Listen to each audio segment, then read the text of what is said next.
విజయవాడలో మరో ఫ్లెక్సీ వివాదం తెరపైకి వచ్చింది. పీవీపీ షాపింగ్ మాల్, టీడీపీ అనుబంధ సంస్థ టీఎన్టీయూసీ మధ్య చిచ్చును రేపింది. శుక్రవారం సాయంత్రం స్థానిక ఎమ్మెల్యే గద్దె రామ్మోహన్ రావు పేరుతో టీఎన్టీయూసీ నాయకులు పీవీపీ మాల్ ఎదురుగా ఆటో స్టాండ్ను ఏర్పాటు చేశారు. ఎమ్మెల్యే ఫ్లెక్సీలు కూడా పెట్టారు. అయితే అనుమతి లేదంటూ రాత్రికి రాత్రే ఫ్లెక్సీ, ఆటో స్టాండ్ బోర్డును పీవీపీ మాల్ నిర్వాహకులు తీసేశారు.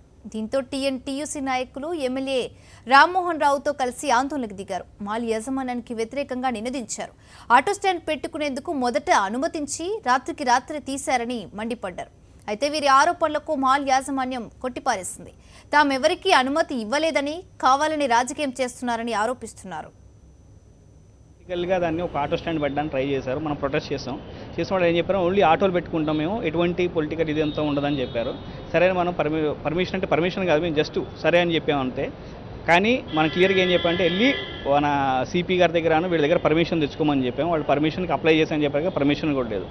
వాళ్ళు చెప్పింది మనకి క్లియర్గా ఏంటంటే రాత్రి అవి తీసేస్తామండి, ఎమ్మెల్యే గారు వచ్చి వెళ్ళిపోగానే మొత్తం అవన్నీ తీసేస్తాము, ఎటువంటి ఏమీ మీ దగ్గర ఉంచమని చెప్పారు. కానీ రాత్రి తీయలేదు.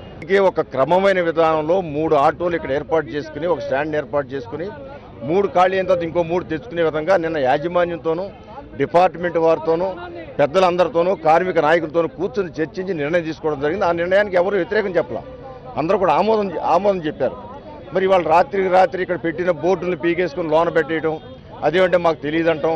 తీరా చూస్తే వాళ్ళ ప్రమిస్తుల్లోనే బోర్డులు ఉంటాయి. ఇవి రెచ్చగొట్టే విధానానికి అది తెలుసో తెలియక వాళ్ళు చేస్తూ ఉన్నారు.